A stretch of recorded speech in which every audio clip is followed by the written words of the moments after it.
Assalamualaikum warahmatullahi wabarakatuh. Berjumpa lagi dengan saya Ibu Herlina pada mata pelajaran Bahasa Indonesia kelas 7 semester genap. Bab 5. Mewarisi nilai luhur dan mengkreasikan puisi rakyat. A. Pengertian puisi rakyat dan ciri-cirinya. Puisi rakyat adalah kesusastraan rakyat yang sudah tertentu bentuknya. Biasanya terjadi dari beberapa deret kalimat. Ada yang berdasarkan mantra, ada yang berdasarkan panjang pendek suku kata, lemah tekanan suara, atau bahkan berdasarkan irama. Berikut macam-macam puisi rakyat. 1. Pantun, yaitu jenis puisi lama yang tiap baitnya terdiri atas 4 baris serta memiliki sampiran dan isi. Adapun ciri-ciri pantun adalah 1. Tiap bait terdiri atas 4 baris. 2. 8-12 suku kata di tiap baris. 3. Memiliki sampiran dan isi. 4. Berirama AB. Kemudian jenis-jenis pantun. 1. Pantun nasihat. 2. Pantun jenaka. 3. Pantun agama. 4. Pantun teka-teki. 5. Pantun berkasih-kasihan. 6. Pantun anak. 2. Syair. Syair adalah salah satu puisi lama, berasal dari Persia dan dibawa masuk ke Nusantara bersama dengan masuknya Islam ke Indonesia. Istilah syair berasal dari bahasa Arab, yaitu syi'ir atau syu'ur, yang berarti perasaan yang menyadari. Kemudian kata syu'ur berkembang menjadi syi'ru, yang berarti puisi dalam pengetahuan umum. Adapun ciri-ciri syair yaitu 1. Setiap bait terdiri atas 4 baris. 2. Setiap baris terdiri atas 8-14 suku kata. 3. Bersajak AA. 4. Semua baris adalah isi. 5. Bahasanya biasanya kiasan. Macam-macam syair, antara lain 1. Syair panji, yaitu menceritakan orang yang ada di dalam istana. 2. Syair kiasan, berisi tentang perumpamaan. 3. Syair romantis, tentang percintaan. 4. Syair sejarah, peristiwa bersejarah. 5. Syair agama, tentang agama. 3. Gurindam. Gurindam adalah puisi lama yang berasal dari negeri India. Istilah gurindam berasal dari bahasa India, yaitu kirindam berarti mula-mula atau perumpamaan. Gurindam syarat nilai agama dan moral. Ciri-ciri gurindam. A. Terdiri atas 2 baris dalam sebait. B. Tiap baris memiliki jumlah kata sekitar 10-14 kata. C. Tiap baris memiliki irama sama atau bersajak. AA, BB, CC, dan seterusnya. D. Merupakan satu kesatuan yang utuh. E. Baris pertama berisi soal, masalah, atau perjanjian. F.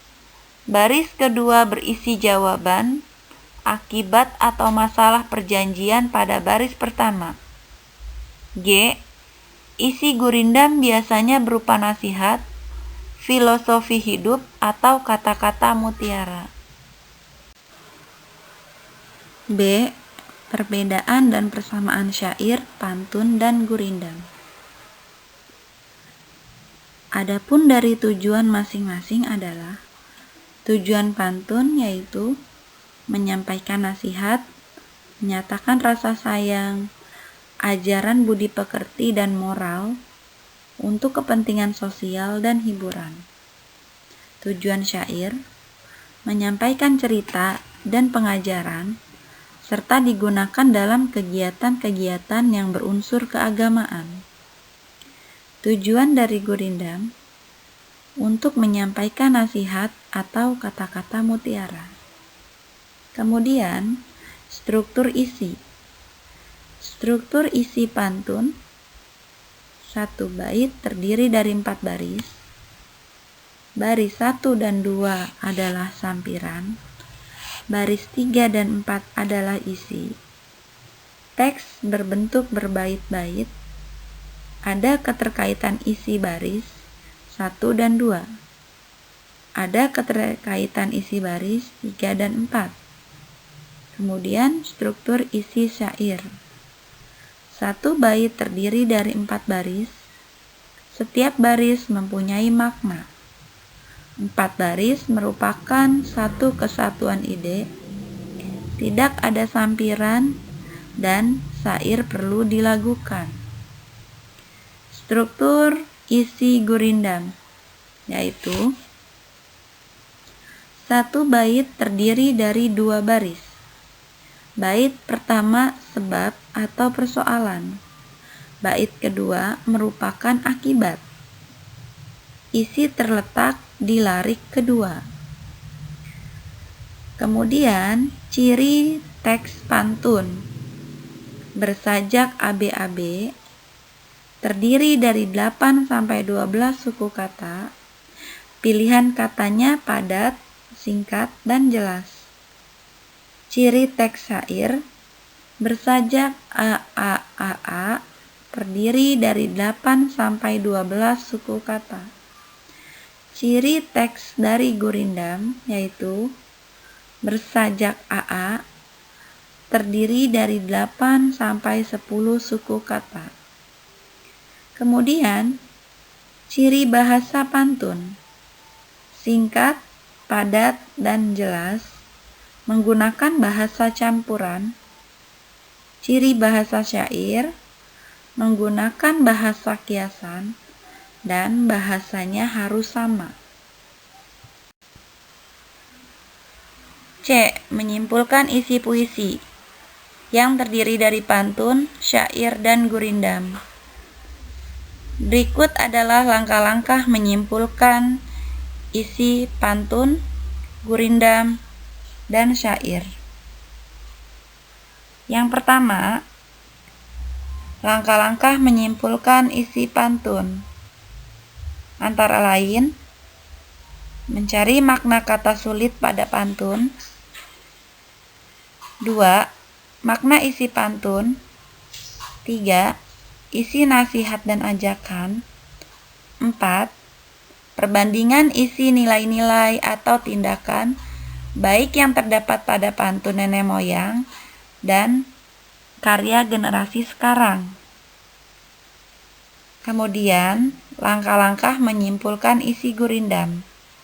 Antara lain, 1. Mencari makna kata sulit pada gurindam. 2. Menyimpulkan nilai-nilai moral atau nasihat. Yang ketiga, langkah-langkah menyimpulkan isi syair. Antara lain, 1. Mencari makna kata sulit pada syair. 2. Menyimpulkan nilai-nilai moral atau nasihat. Pada slide ini akan saya tampilkan beberapa contoh pantun, syair, dan gurindam. Berikut adalah salah satu contoh pantun. Silakan diperhatikan.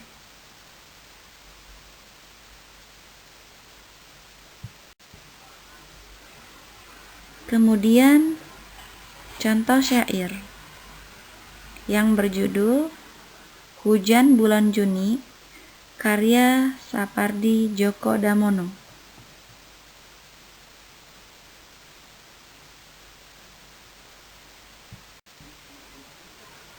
Selanjutnya, Berikut adalah contoh gurindam.